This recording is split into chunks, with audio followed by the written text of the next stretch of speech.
morning, good afternoon, good evening. This is Carla from MindPlore with Carla and Friends. And I am very thrilled to have Jeanne, Locke, Alford with me today, and Knut, Arild, Hanstad, and who I think many of you know. He comes back and forth and stays for a while. And of course, Krueger, who you know is working on getting peace settled in the world, like I am, Rehan Allahwala is, Jeanne, all of us want to see happen. Having said that, I am thrilled to tell you that we are on YouTube today. Feel free to watch from YouTube as well as Facebook. We're back on Facebook. I don't know for how long, but we're back. In any case, Jeanne, can you take over so I can do what I said I'd do for everyone? Sure, happy to do that. Good morning, good evening, good afternoon to everyone. I like how I mixed that up. Yeah.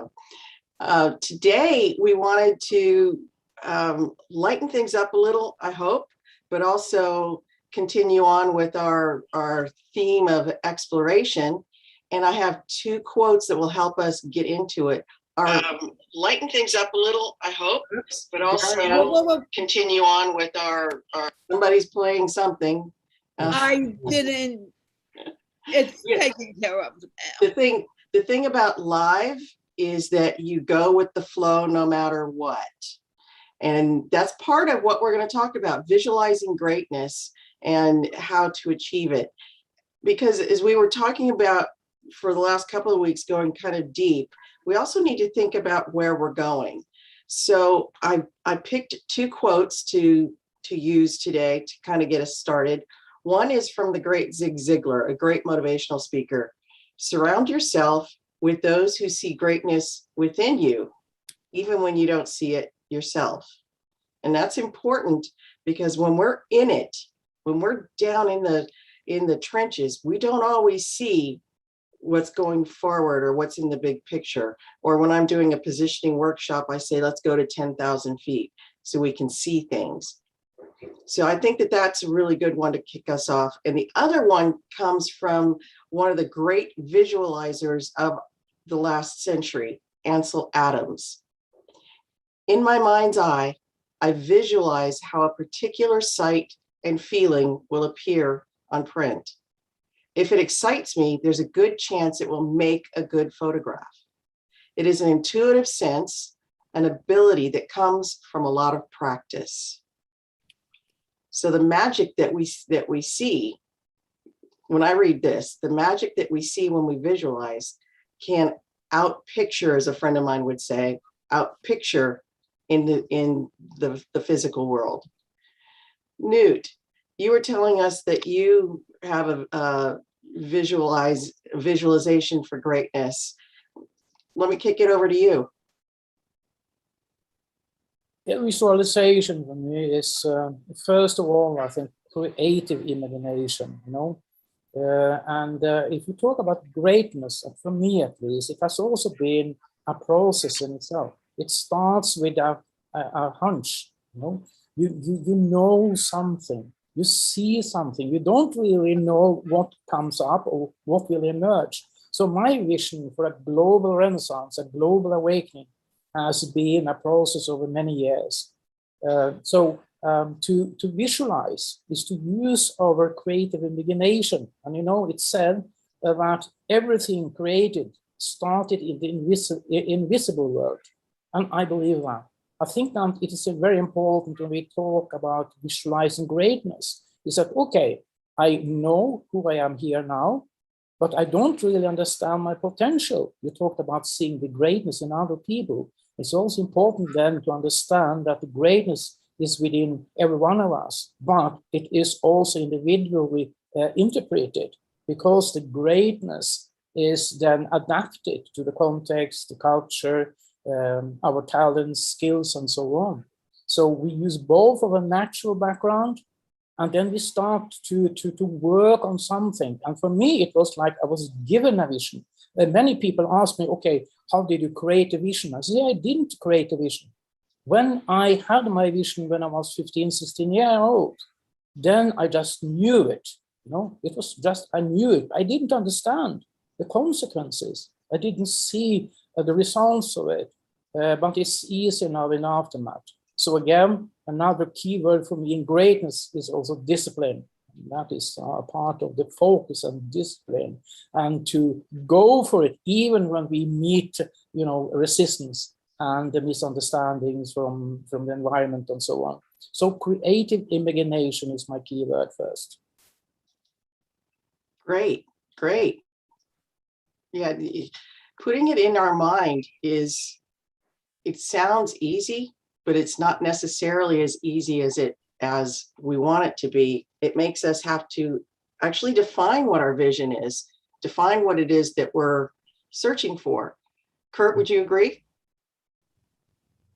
Totally agree. The interesting thing is that in 1982, I started something called the Institute of Sports Psychology. It actually started in Bombay, India, now called Mumbai. The most used practice in sports psychology is visualization. And what it is it's imagining in your mind, let's say, a perfect movement. If you're a diver, you imagine how many twists and turns and so on, the exact perfect movement.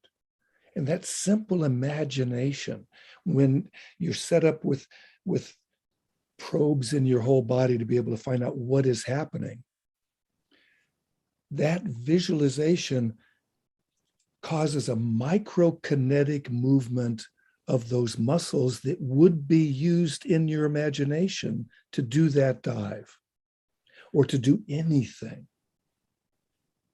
Visualization can make it so you can lift things that you have never ever lifted before. A man named Sri Chinmoy, it's the only picture in my book called Winning Ways for Living that shows him lifting over 7,000 pounds off a standard using one arm. How could he do it? He saw in his mind's eye before he did it. It happened. He did it 3 out of 5 times after midnight. He had 40 people witnessed it. The photograph shows that he lifted it about 3 inches off the standard because it was a huge rack of weights. There were 30 weights, huge weights, on this big rack that they had to design specifically for him to do that. And he did it. He was a man that used to do ultra marathons in the 70s.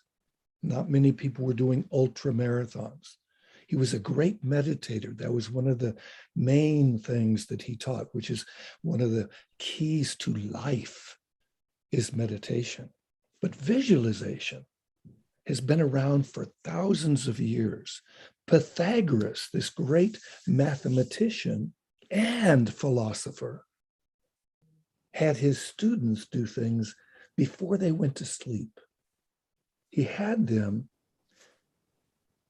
see what they had to do the next day before they went to sleep. So let's say I have this job that I have to do tomorrow or that particular thing. And so they would just see what they had to do in the order that they had to do it, the schedule that it would happen. And then at night, what happened is that their mind basically processed what it was going to look like, and the best results always came because they already ruminated it subconsciously in their dreams. But that's one of the practices that's written up in Winning Ways for Living. The other ways of rehearsal, it's mental rehearsal and mental imagery. So you can imagine yourself being a very fast animal, like a cheetah, the fastest land animal that we have. And you can run a lot faster because they are so fluid and so on.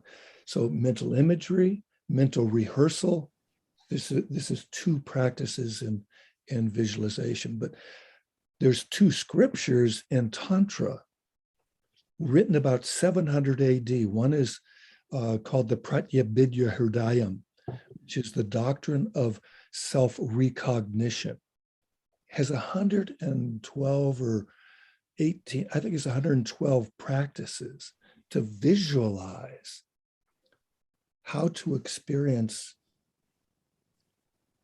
the divine, Allah. How to be able to tune in to being present in the divine.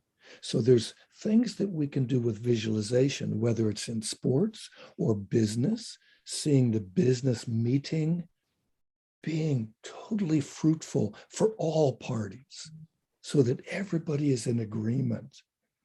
And more likely those meetings go when we really visualize intimately all the things that we feel would bring forth the best benefit for all.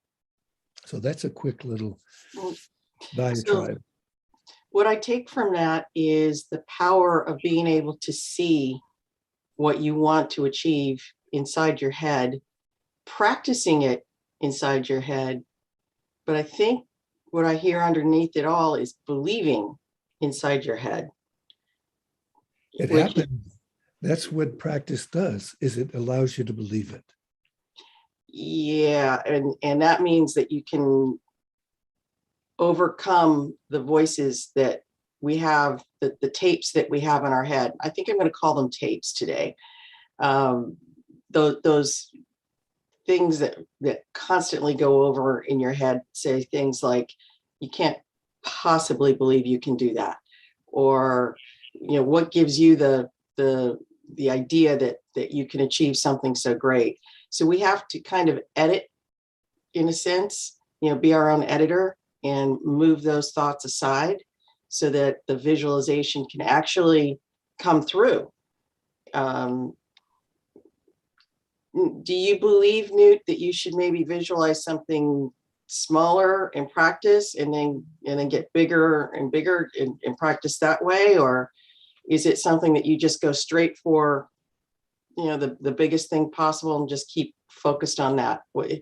I'm thinking of human nature and how we have to always take that first step, but sometimes we overwhelm ourselves with a big idea.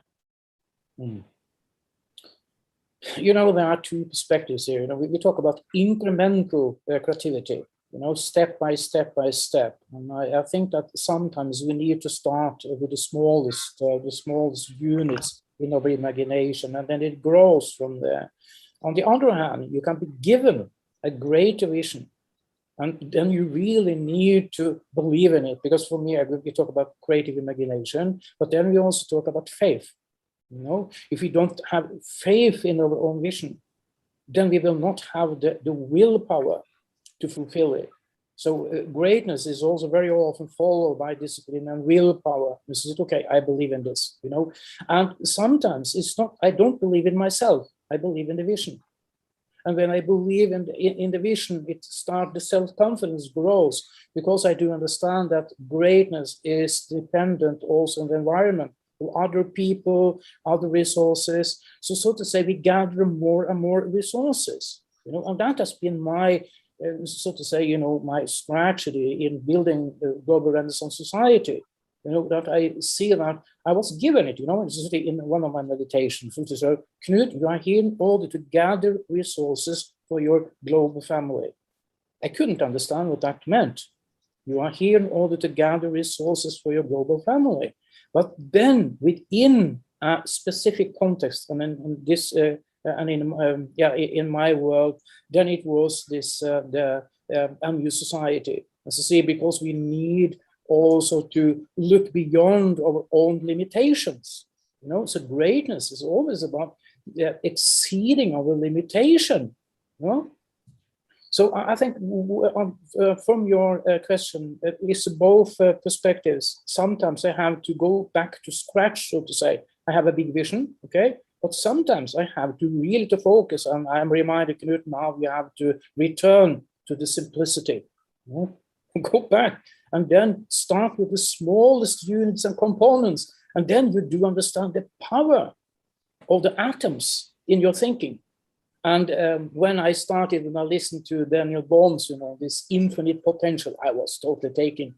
And I do understand that in quantum reality, it is that when you start to look at something, it grows, it becomes reality. And if I have a big vision, it always will come to fruition. It was in the first Renaissance, when they started to build the dome in Firenze, in Florence.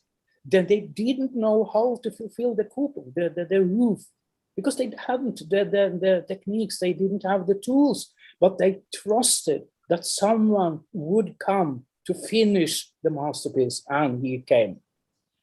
So the vision, the greatness can be bigger than our own resources, what is possible here and now, but we believe in it. We know that before or later, it will come to fruition. And I think that is a part of the greatness. That's the beauty of the vision. The vision attracts the forces. It's like the power of intention. Yeah. And we have the law of attraction, so to speak, too. When we have a great vision like landing on the moon, nobody knew how to do that. It's never been done before.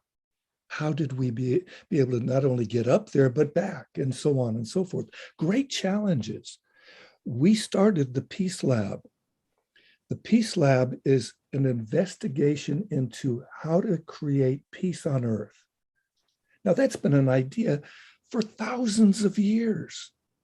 By millions of people have had the idea. They have a religions built about it.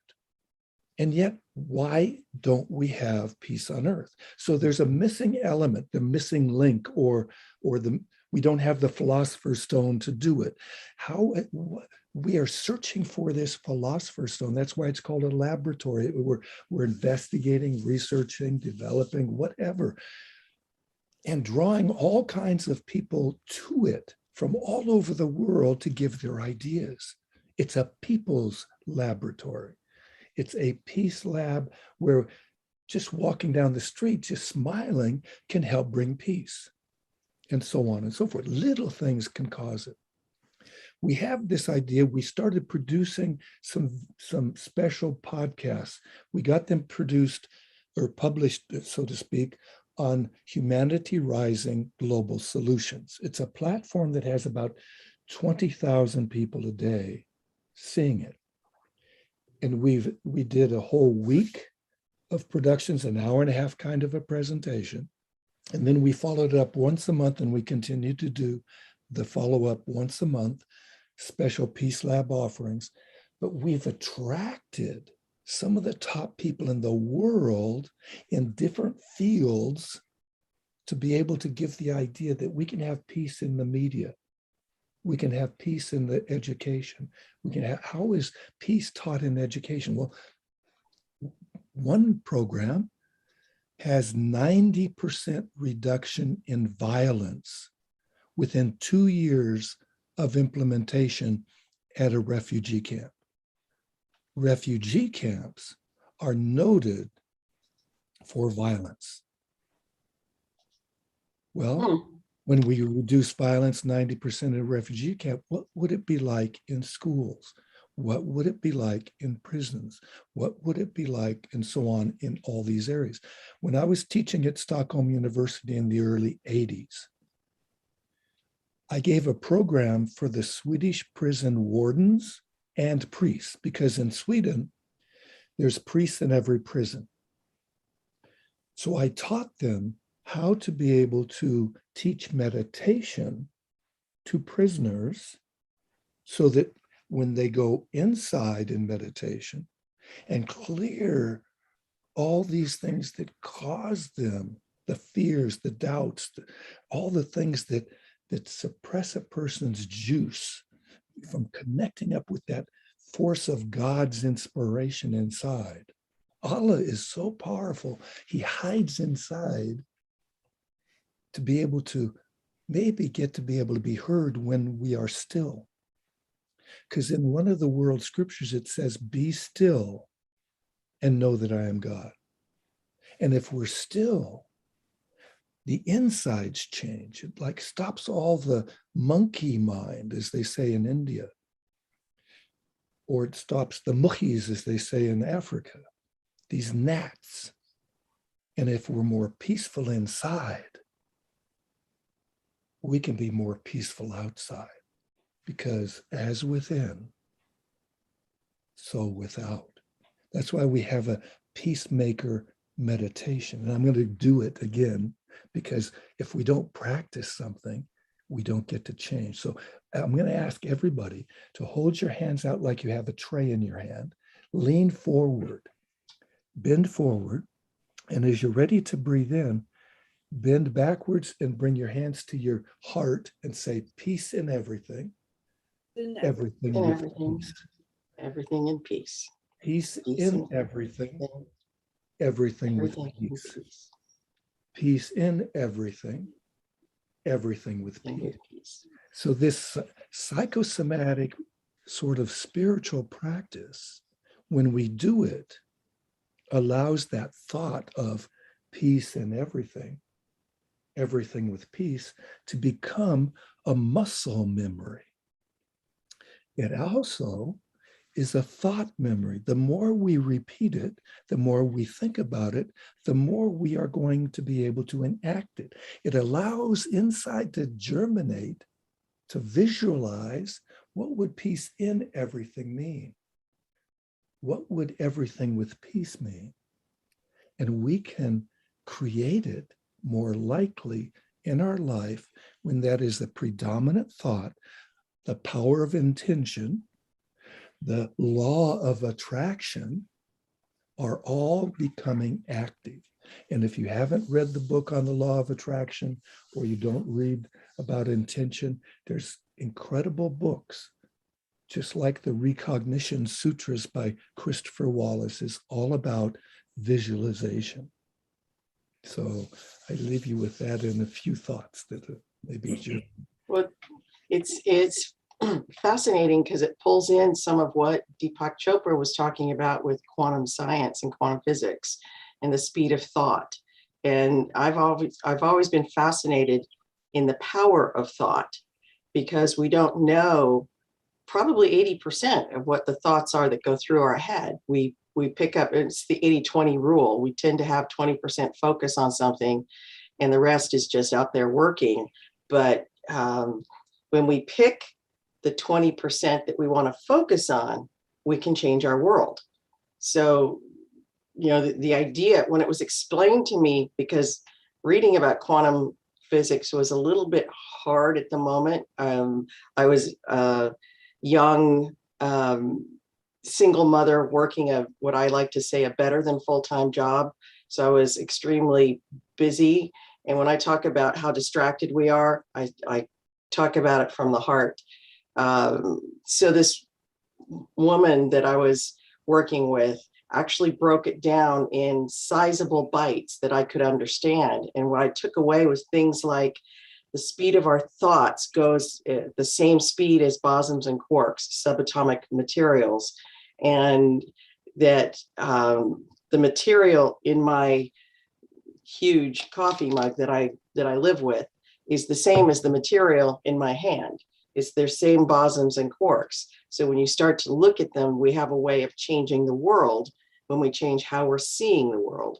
And that to me was a gestalt moment where I just went like, oh my gosh, I have more power in my little finger than I've ever recognized.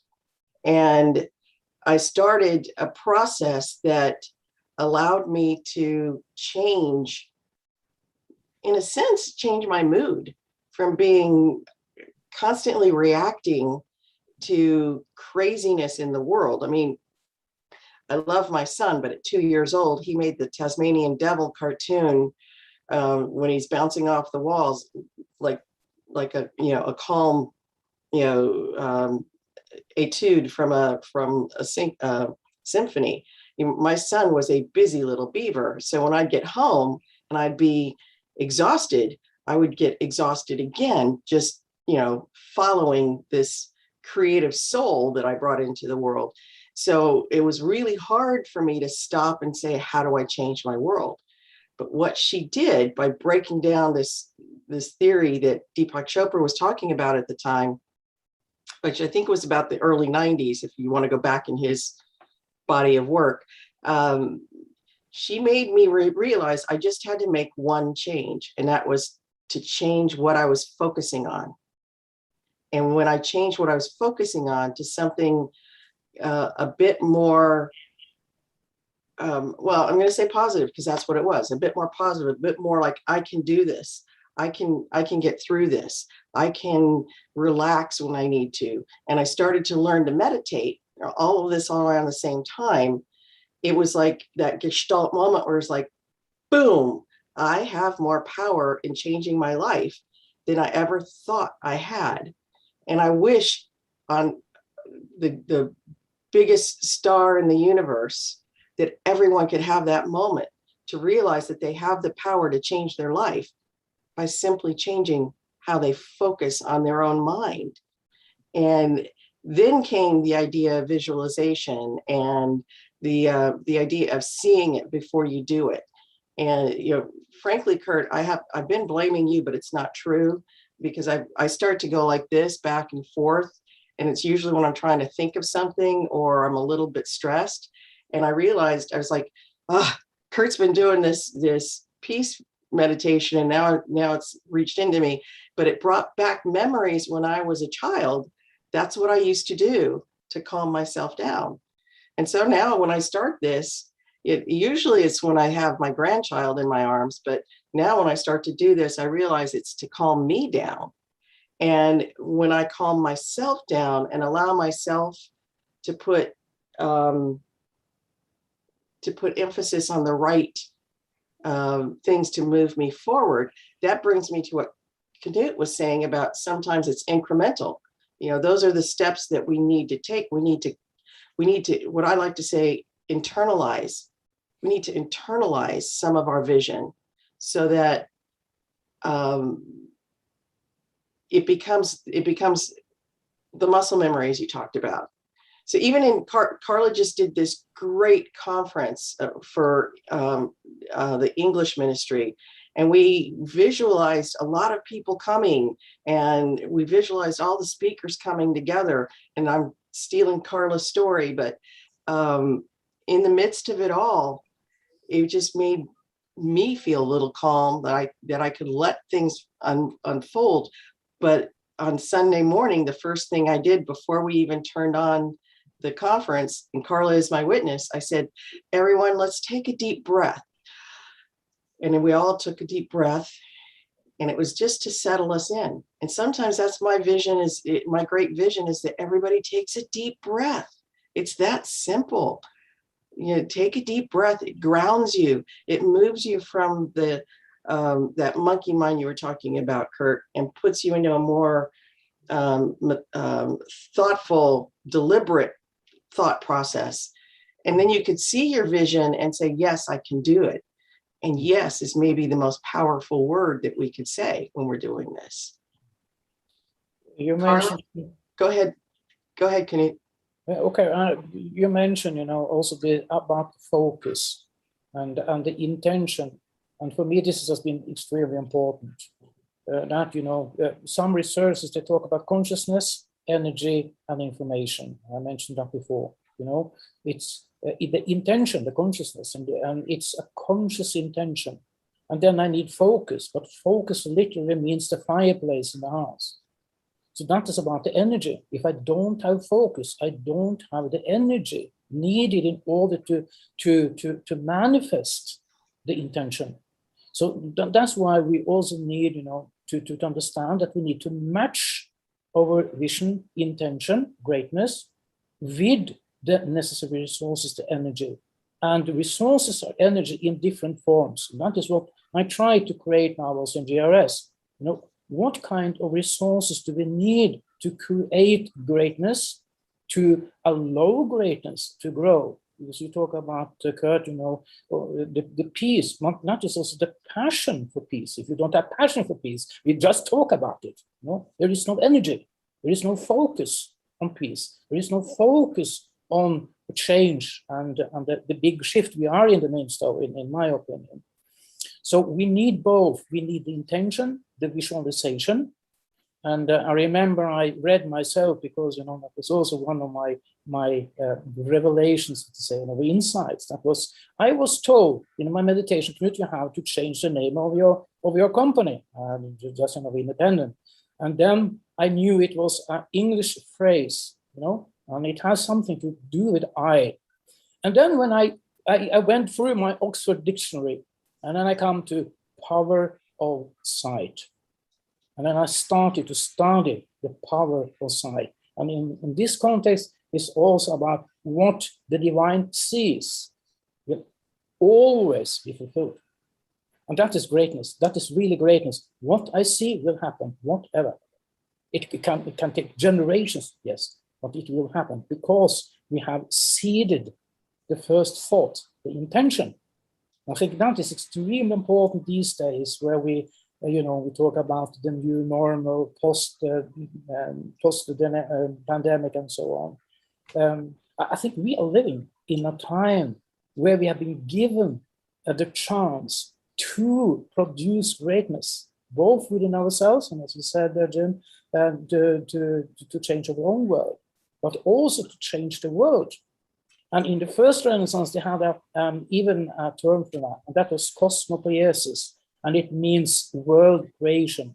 And that is what we are into now. For me, greatness in this time is, how do we create a new world? How do we create a world with peace? How do we create a world where people are awakened to their own greatness, first of all?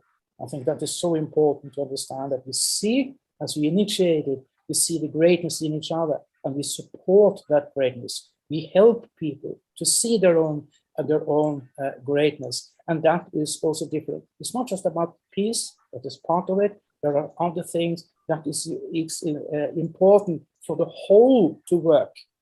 The individual greatness is one thing, the collective greatness is something else. That's why we also need to see the greatness as a systemic shift now, that what is laying the foundation? What kind of education do we have?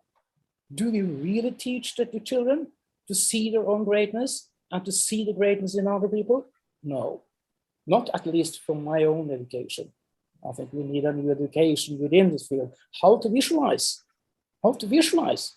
Do we have a topic in education in our schools that is talking about creative imagination, and how that is working? It's not just wishful thinking. It's physics, as someone said. This is not wishful thinking. It's physics. I think that's something that very substantial. Yes, the key to the whole thing is the old education was all about left brain. It was all about memorize this, and you'll pass the test, you'll go on to the next standard, and so on and so forth. Well, we have computers now that are more powerful than we had to be able to go to the moon, and in our hand. And so that has all the information we need to have. All we have to do is ask the right question, and it has stuff. The right side of the brain, when we tap and open to both sides, is even better. And that's why you do certain kinds of things. For instance, I'll stand up, and the big key to do this, if you will, you can stand up too, because one of the things about life is, if you don't get this body moving, it doesn't assimilate as much of what is available, because our body is made to move. It is not made to sit. If we're made to sit, we'd have a lot more cushion and so on. So if you want to be able to balance your neocortex, you take your right elbow to your left knee and you breathe out and then in as you stand up. And you alternate left to right, breathing out and in. And you do this cross crawl movement, and you're breathing. It makes your right and left hemispheres have the synapse open so that it gets the communication between them so that they're balanced and you are using both. But if we're sitting still so long, like for elementary schools, because I used to teach peak performance practices for academics and sports for teachers in Los Angeles Unified School District as a salary point class, as a professional development class. I never had any coaches come to it, yet I've trained Olympians and world record holders in sports. But from kindergarten kids, about 5 years old, to 18-year-olds, people can use peak performance practices. But elementary school kids need to get up and do some quick movements, breathing properly, cross-crawl movement, so that it activates not only their breathing to oxygenate your brain, which uses the most oxygen of any of your organs. It also makes this blood flow happen and moves the muscles more, stimulates the blood flow so that the circulation of the blood helps to be able to bring the nutrients to all parts of your body. Your brain works better with all the nutrition. So we get to be able to understand what is being presented in the class more, remember what is being presented in the class more by simply using this method. There's a book called Spark, S-P-A-R-K, by Dr. John Ratty. I have his PowerPoint presentation because we're friends, and he's a Harvard professor who wrote this outstanding book on how physical movement helps the mind function better and helps us function better as human beings. He's got a more recent book, I haven't gotten it yet, but it's expanded into more of education and making life come alive. Biomimicry is coming into education. Thank God. We get to model our life after life. Everything collaborates and cooperates in nature. It is not the survival of the fittest person, it's the survival of the fittest groups. So when a cell in the human body is healthy, it helps the neighboring cells that aren't so healthy. And that way, maybe when they get a little unhealthy, the neighboring cells can help them. That isn't done for that. It's all part of nature. The only cell that doesn't do that is the one that everybody fears, cancer. So we want to be more thriving instead of barely surviving. So when we cooperate like we are on this nice panel that you've put together, Carla, we use what we have to appeal to all kinds of different people. My way of expressing myself will attract some people. Knut's way appeals to all kinds. And I'd love to talk with you so much about your vision, because my vision with the Peace Lab is so much like yours for this life on this planet. Make it thrive with nature. Carla. Go on. I thought you were done. Finish your comment and I will. No, I'm fine. I can talk all day. You know, it's one of the things. I'm a tangentialist too. You know, I go on this tangent and that tangent because life is a system. It's not just one little thing. Like I was a swimmer. Well, I also played water polo, but I also played all these other sports, and it was so much more fun than being bored just swimming and so on. Play beach ball, and life is an adventure. Go to 30 different countries or more. I want to go to more. Outer space is something, but I don't want to waste the money to go to outer space. Why? When it can be used to help people. It can be used to generate a thriving life on the planet, a meaningful life on the planet. Why are we here? Are we here to aggrandize things?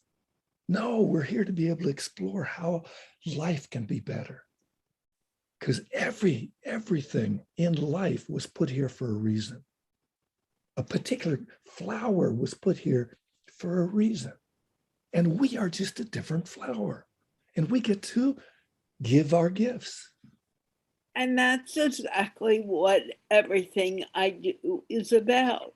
Yes. Bringing together that diversity and realizing it's not really anything different.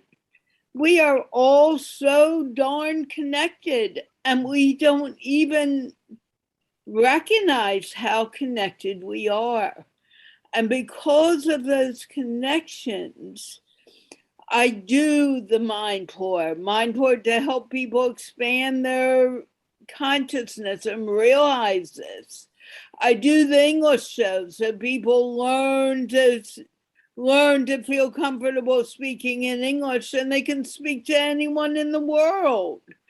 I do the interviews so we connect on one-on-one basis. And yes, Kurt, I would do another conversation with you if you would like.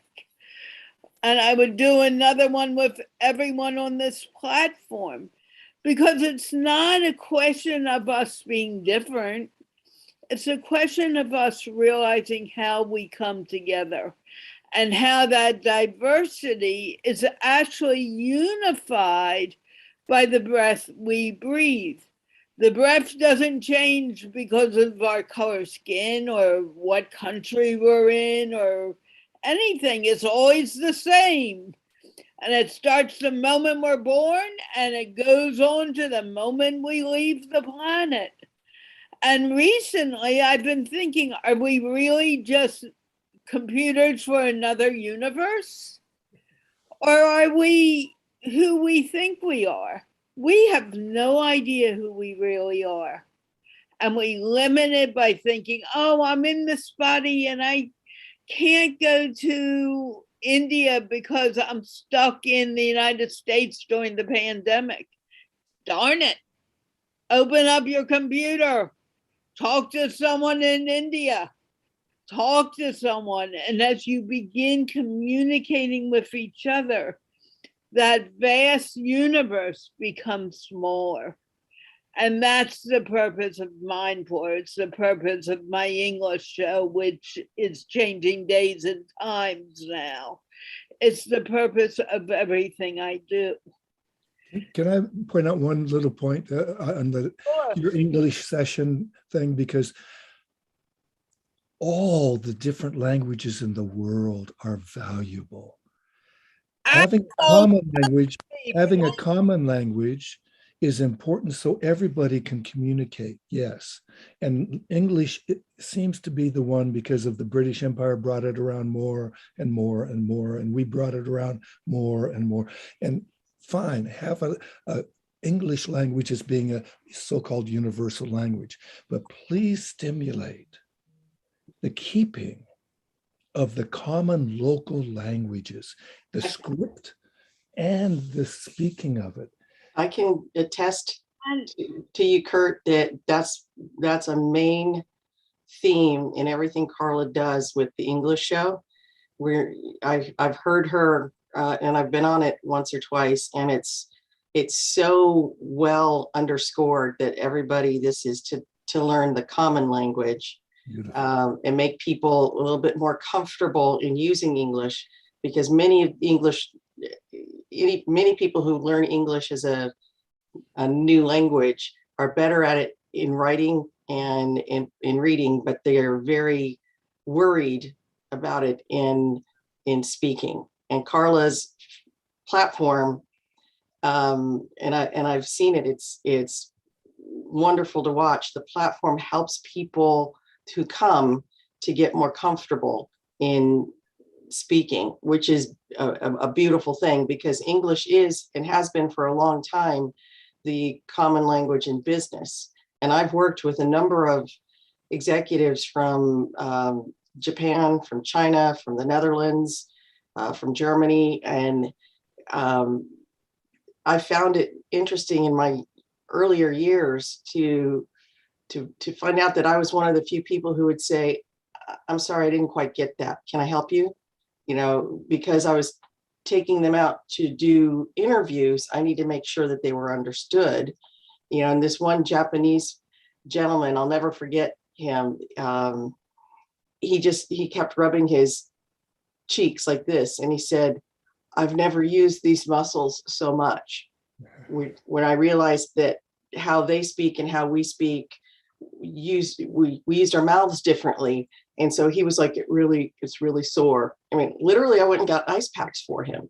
So it's a beautiful thing. And it's part of the visualization of one world to have tools like the English show that Carla has to help people. And that brings me to a point that I wanted to make, Carla, if you don't mind. I feel like I'm speaking for you, but there's a point that I want to make when we start to get into visualization and we think of the big picture things, Kurt, that you were going on about.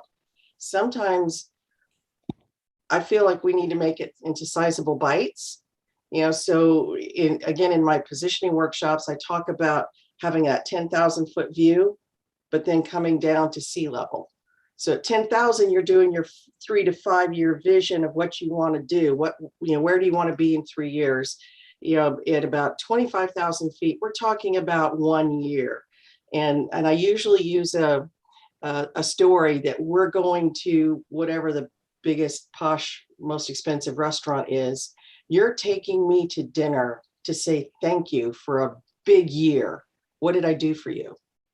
And that gets people to think about, what do we need to have accomplished in the next year?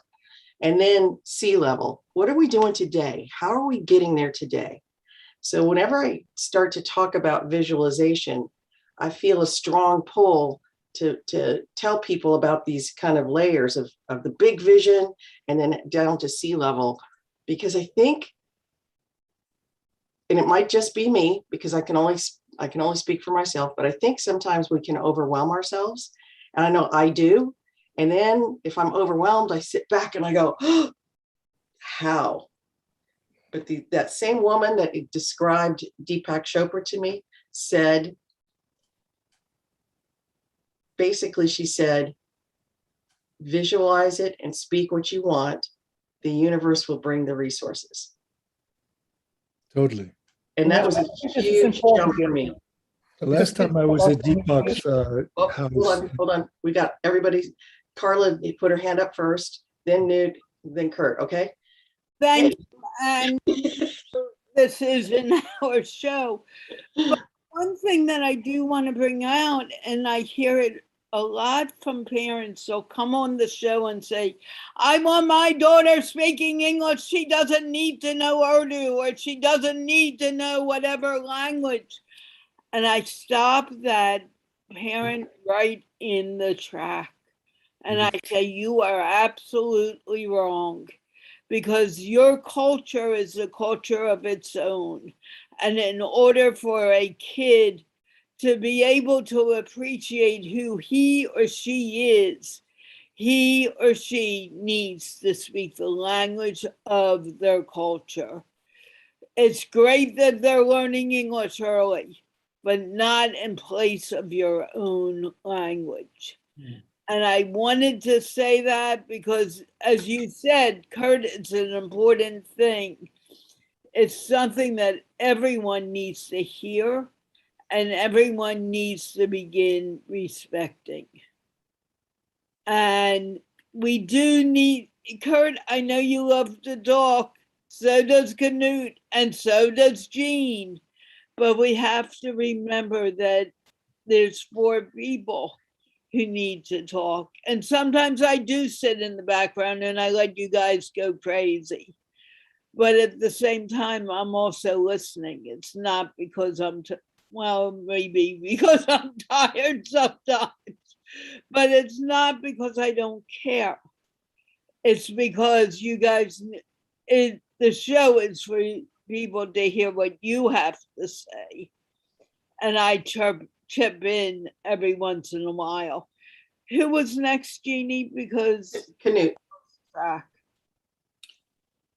Yeah, we talk about the intention and vision and visualization here. And I think what you said, Jeannie, is important. And that is, we need to communicate our vision. And to communicate our vision is it very often takes courage. As Roland May said, it takes courage to create. And for me, creative imagination can be withheld, so to say. We keep it for ourselves. But when we start to share our vision, then as Kurt said, then we attract other people. They won't, because they recognize themselves in the vision. It's not in me as a person, but people, they are attracted to the vision. So, yes, I want to be a part of this. Yes, I want to be a part of this. And that is a part of the greatness, because it's just egoistic. if it's just on the individual level, then they will recognize maybe something. But I think the greatness, when we talk about greatness, is for the common good. Greatness is almost, always for the common good. So we need to share it. I think that is why it's so important with your English shows. It's so important with MindPlore. It's so important that we have a forum where we can share our visions. Because I know from my own experience that not everyone, they are attracted to my vision, or to what I see. But maybe they are attracted to some small pieces, as we said. So just to talk about it, to share it, to discuss it, I think that is the first step, as I say again. But then, because I have seen all too many, sorry to say that, but I've seen all too many interested people in whatever the topic is, but they don't have the courage, or they don't have the ability, or they don't have the resources, they don't have the knowledge to follow up. I'm going to stop you right there, because it isn't the thing that someone does not have the ability, or that someone cannot do it. Anyone can do whatever they want. They just need to make that decision. Yeah, but that was my point, So can I please finish, Knut? I don't normally interrupt, but I am interrupting now. It all has to do with their mindset. And if we tell ourselves it cannot be done, it cannot be done. If we say we can get it done, it's going to get done. And I will give an example from the past 2 days at the conference. We had a lot of crazy things happening where I was replacing speakers at the last minute. I had to connect everyone together, and it was a challenge. But I had decided before that conference went on air, we're going to make it look wonderful and look like it was at ease. Believe me, yesterday was absolutely superb. But it happened because we all worked together and everyone thought, I can do it. And it's the same thing here. Those who come to the English show and say beautifully, I cannot speak English. Do not expect me to talk. I don't want to talk. They just express their words in English so well you couldn't argue with them. But the point is, it's all in their mind. It's all in our mind, what we create around us in our world. If we want to be abundant, we can be abundant this moment. If we want to do something, we can do that this moment. But it's our own limiting beliefs that say, hey, I can't do that. I've never done it before, that keeps us from doing anything and getting it done. So it's visualizing what we want in the world. And once we begin visualizing what we want in the world, and we let that visualization be greater than the visualization that I can't do it, or I'm afraid to do it, then life begins to move forward. And that's true for everyone, for me, for you, Knut, for Jeanne, for Kurt, for our Zoom manager, for everyone in the world. And we need to start recognizing it and allowing it to happen. We are the ones that keep all of that from happening. And I did not expect to go into that tirade, but I had to, because we do it to ourselves. We can't blame Jeanne because of something I didn't do, or blame it on you, Knut, or Kurt. We can only blame it on ourselves. And that's when we begin growing and going forward. And I heard Abraham Hicks say today, if you really want it, start believing you can have it, because you wouldn't want it if you really couldn't have it. Start focusing on those positive thoughts. Start focusing on what you want instead of what you don't have, and I'm going to have it in the future. Start focusing on having it right now. And we are almost at the end. And Knut, I did not mean to be rude, but, well, I guess I did. I needed to say this. That's good. Be careful. You know, I don't normally interrupt people, but I think it's what we think and what we decide we can and cannot do that keeps us from getting to where we need to go. And I think had an experience of that this morning before the show. Yes. Carla, I was going to say that you just gave us a good illustration of the passion that you feel about the vision that you have. And I say it's an illustration because when we hit the right number of things in our mind, so the visualization crystallizes it, we will have that passion, and we'll feel just as strongly about it. And we all have something like that. Kurt, you had something you wanted to add, and can you do it in 30 seconds? And then I'll end the show.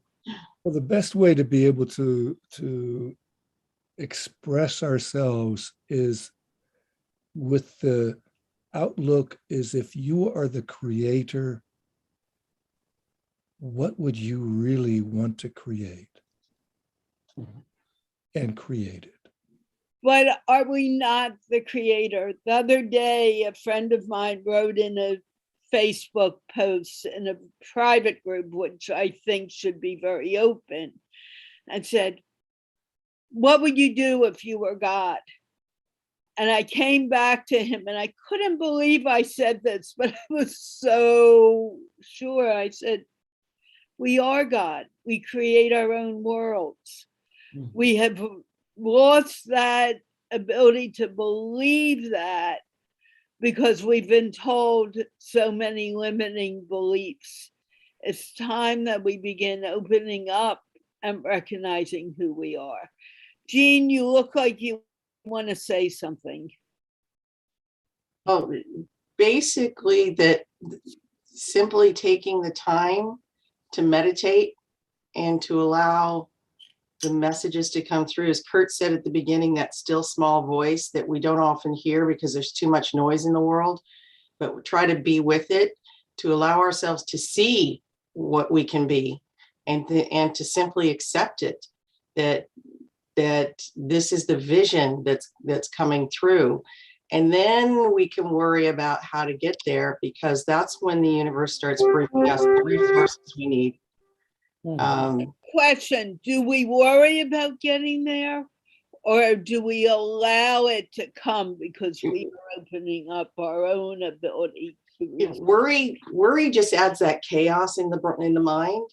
And you and I have done this a little bit before the conference, where I would say, take a breath, let's let it unfold, and I know, and Carla, you're my witness, you were fighting me a little bit on that. Because it's hard for us to let go of that control, but that's the little ego, that's us here on this earth. But we got to let the bigger ego, the one that's inside our brain, that says you can do it, you can do it. And when you worry about how to get there, you cut that off. So when you relax and say the resources will come. I mean, one of my favorite sayings is when the student is ready, the teacher will come. The resources will come when we need it. And they do come. And we often get worried because, I only have $5 until the end of the month. What's going to happen? And then finally you kind of say, I'm not going to sit here and cry. I'm going to just continue working.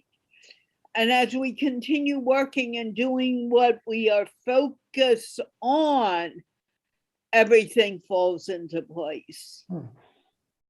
Anyway, So really to go back to our theme, visualize greatness. There's a power to intention. right. And it is intention that allows things to happen for us. And if we allow the intention to grow, and for that to be our focus instead of, I don't know how I'm going, and I'm talking about me too. I don't know how this is going to happen. I don't know if I'm going to have the money to do this trip that I need to do in order to promote this. And we worry about it happening. It's going to happen. It's in our brains to happen. But if we get stuck in the how, we get stuck from letting it happen. We're resisting it. And that resistance is what keeps us where we are now. And with that, I hate to say, we'll be back. Jeannie and I will definitely be back on Thursday. I'm not sure who else, but it'll be figured out. And I want to thank Knut and Kurt and Jeannie for a great conversation. And we will have many more of these.